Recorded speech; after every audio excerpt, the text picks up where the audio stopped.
सिर्फ एक झूठ भाग 5। निशांत अपनी बीवी को मनाते हुए कहता है, प्लीज़ मान जाओ और घर वापस चलो, दोबारा ऐसा नहीं होगा। लेकिन बीवी नहीं मानी। उसने कहा, जब तक मुझे मेरा दिल नहीं कहता तब तक मैं नहीं जाऊंगी। आप चले जाओ, और हाँ, खाना बना है, खा के जाना। ये सुन वापस निशांत अपने घर के लिए निकल गया। जब वो घर पहुंचने ही वाला था तभी उसे फिर से विदेश से कॉल आता है। वो साइड में गाड़ी रोक के कॉल उठाता है। तब वहाँ बॉस उसे कहते हैं, बधाई हो निशांत, तुम मैनेजिंग डायरेक्टर के लिए अपॉइंटमेंट किए गए हो। ये सुन निशांत खुश नहीं होता और बॉस को कहने लगता है, क्या सर इस बार फिर मुझे हाँ बोल के ना बोल दोगे? आपके उस दिन की वजह से यहाँ मेरी ज़िंदगी बर्बाद हो गई है और आप मुझे ये बोल रहे हो। ये सुन बॉस ने कहा, मुझे नहीं पता निशांत तुम्हारी निजी जीवन में क्या हुआ है। उस दिन जब मैंने कहा कि तुम्हारा पोस्ट बदल दिया जाता है, वो मेरा अकेले की बात नहीं थी, पूरी टीम ने मिलकर तय किया था। और उसके पीछे की भी वजह है। वजह यह है कि तुम्हारा जो प्रोजेक्ट था, जो तुमने हमें दिया था, वो पूरा नहीं भेजा था, जिसकी वजह से तुम्हारा पोस्ट बदलना पड़ा।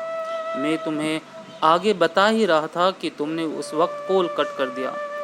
यह सुन निशांत अपना लैपटॉप ओपन किया और चेक करने लगा। तब उसे पता चला कि पार्टी की खुशी में उसने पूरा काम ख़त्म ही नहीं किया था और उसने बिना कुछ देखे बॉस को दे दिया था। ये देख निशांत ने बॉस को सॉरी कहा और माफ़ी मांगी और फिर पूछा कि सर, लेकिन अभी फिर से वो पोस्ट कैसे दी गई? मैंने तो आगे कोई काम ही नहीं किया, फिर अब कैसे मिली मुझे? फिर बॉस ने कहा, वो जो आधा काम रह गया था प्रोजेक्ट में, वो तुम्हारी बीवी ने कंप्लीट करके मुझे मेल कर दिया, जिसे देख सारी टीम मेंबर बहुत खुश हुए और तुम्हें फिर से पोस्ट दे दिया गया। ये सुन निशांत हैरान रह गया और वो सर को थैंक यू बोल, बाद में बात करता हूँ सर से, ये बोल के कॉल कट कर दिया। और निशांत बहुत रोने लगा, रोते गया। जिस बीवी को वो टाइम नहीं देता था, उसे झूठ कहकर चला गया। हमेशा वो घर के काम करती रही, लेकिन एक बार भी उसने उससे पूछना जरूरी नहीं समझा कि कैसे हो, लाओ ये काम मैं कर देता हूँ, या आराम कर लो, बाद में कर लेना। हमेशा उसे गलत समझ रहा था। और आज वही बीवी ने उसके झूठ बोलने पर भी, घर छोड़ने पर भी, पूरी रात उसे भूखा रखने तक लेकर रोज घर के सुबह से शाम तक काम कराने पर भी उसने अपने पति का काम किया, उसे जरूरी समझा। और वो भले मायके में थी, लेकिन काम अपने पति का कर रही थी, ताकि उसके पति का विदेश जाने का सपना, मैनेजिंग डायरेक्टर की पोस्ट, जो उसके पति और उसके परिवार का सपना था, वो पूरा हो सके। जब वो अपने घर पहुंचा तब माँ ने देखा कि निशांत की आंखों में आंसू। तब माँ ने पूछा, क्या हुआ निशांत, तू रो रहा है?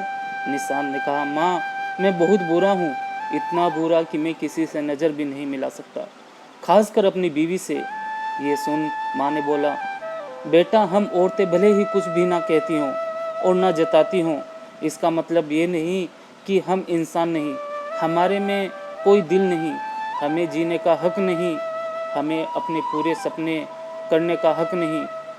आज तक कभी पूछा आपने बीवी से क्या पसंद है? उसका कोई सपना है?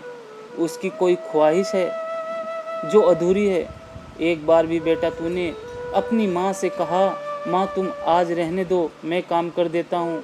बेटा निशांत, सब कुछ पैसा ही नहीं होता, सारे सपने सिर्फ तुम्हारे ही नहीं होते, तुम्हारे पास जो अपना सब कुछ छोड़कर आई है उसके भी रहते हैं। सिर्फ ऊंचा उड़ना मत सीखो, बल्कि साथ में अपने परिवार को भी ऊंचा उड़ाना सिखाओ, जो तुम्हारे लिए अपना सब कुछ छोड़ कर आते हैं। मेरा क्या है, मेरी तो उम्र हो गई है, अभी भी वक्त है, संभल जाओ। ये सुन निशांत अपनी माँ के पैरों में गिर गया और उनसे माफ़ी मांगने लगा। साथ ही वहाँ खड़े उसके बड़े भाई और पिताजी भी रोने लगे।